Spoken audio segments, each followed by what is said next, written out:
Welcome back into Buckeye Beat. I'm Noah Weiskopf, joined here as always by Tyler Danburg, and yet again we are on the road, this time in Atlanta, Tyler, at the National Championship where Ohio State will take on Notre Dame. It's 7:30 on Monday night, and Tyler, a lot of people are picking Ohio State to win this game. I don't think I've seen anyone pick Notre Dame to come out on top here, but I do want to touch on there is a chance and there is a way that Notre Dame can realistically win this game. For me, I'll start really quick. I think if Notre Dame wants to come away with a win in a national championship, I think they have to dominate the time of possession, right? They have to keep Ohio State's offense off of the field. And the first quarter is just going to be pivotal in this one. Ohio State, every first possession in this playoff, have went down and scored on their first drive. So Notre Dame needs to be able to get out of this first quarter without a huge deficit.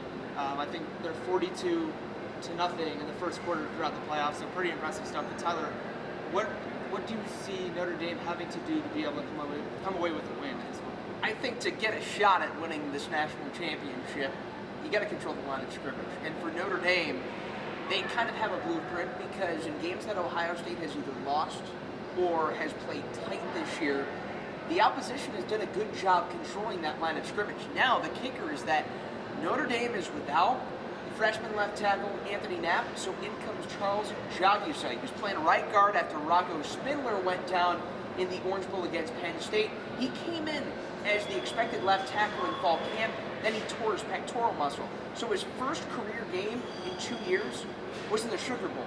This will be his first start if he's going to get the start at left tackle over Tosh Baker. And so with a hampered line, Rocco Spindler at right guard expected to play, but we're not necessarily sure yet.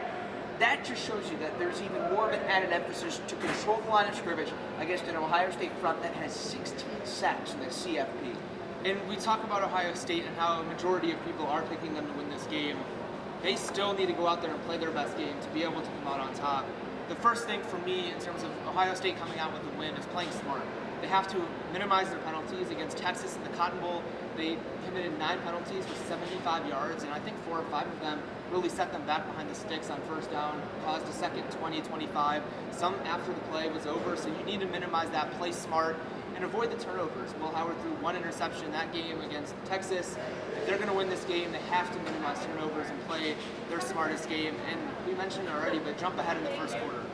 To me, if Ohio State's able to jump ahead on their first possession, score a touchdown for the 4th then consecutive game in the playoff, then it puts Notre Dame in a really bad spot, especially if their offense goes off the field, if Ohio State gets a 3 and out. But for you, Tyler, what do you think that Ohio State has to do if they're going to win this game? Well, they say ball security is job security, right? Yeah. You said it best. Notre Dame has a plus 17 turnover margin. They commit 17 fewer turnovers as an offense than they gain as a defense. 32 takeaways this year. That is the most in the country. You know who had the second most? Texas. And Ohio State committed just 1 turnover. So there's your blueprint right there. I think you're going to have to do that, but you're also going to have to get to quarterback Riley Leonard. Now, Notre Dame, for those that have been keeping in touch, they know that the Fighting Irish have an impeccable ground game. That's where they get a lot of their attack with the 3-headed monster of Leonard and the running backs, Jeremiah Love and Jadarian Price. But if Ohio State gets off to a fast start, Notre Dame's going to have to keep up. And the way you keep up is through the air. 162nd is Notre Dame in passing offense in the country. And if Ohio State can get to Riley Leonard and wreak havoc, then they have a good shot to win this ballgame. And it really feels like the blueprint, like you mentioned, is for Notre Dame to have a similar game as Michigan did against Ohio State, right? That sort of sloppy game, controlling the clock, running the ball with Jeremiah Love, like you mentioned. I think that is really the blueprint. If Notre Dame wins this game, I feel like we're going to see a lot of flashbacks to a Michigan-type game earlier this year. Let's jump into our predictions. I'm going to take Ohio State. I'm going to be like everyone else. I do think Ohio State is the better team. Their talent overpowers Notre Dame in just about every way.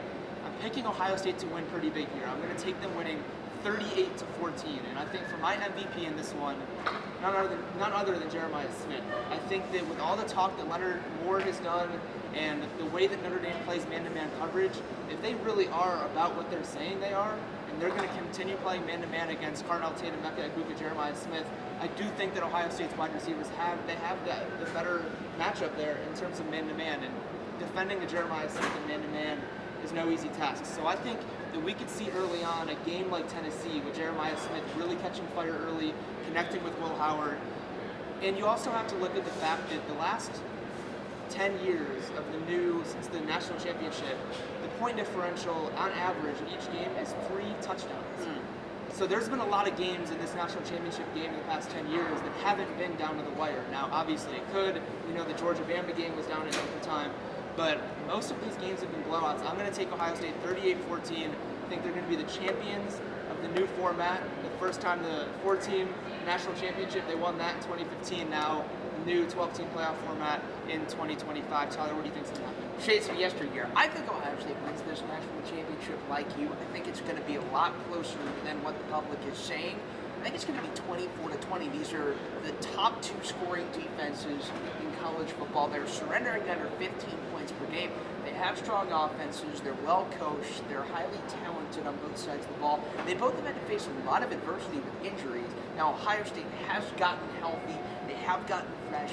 Notre Dame, they've done the same, but they also have had a lot of tough injuries to deal with, especially in the secondary, losing All-American corner Benjamin Morrison. That's a tough blow.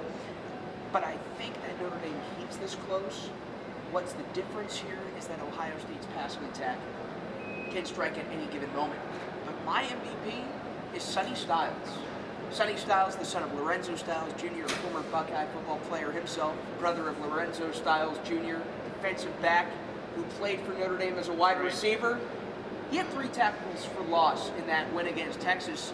He was the nearby defender on one of the wheel route touchdowns by Jaden Blue, and I think he's going to come out with a little bit of a vengeance. Also, he popped the ball free in that game against the Longhorns. It was recovered back by Texas, but week by week, he shows that he's inching towards that big breakout game, and I think that Cotton Bowl was a step in that right direction. I think that's where he completes it. Ryan Day, in my opinion, I think with this game, Ohio State winning, he joins Paul Brown, Woody Hayes, Jim Tressel, Urban Meyer as the lone Ohio State head coaches to win a national championship, but we're going to find out. And Sonny Styles will come out with a chip on his shoulder. We talked to him in Columbus, and he was not that thrilled that he was reminded of the wheel routes there. So we know he's going to come out with a chip on his shoulder and try to play his best game. That'll do it for another episode of Buckeye Beat.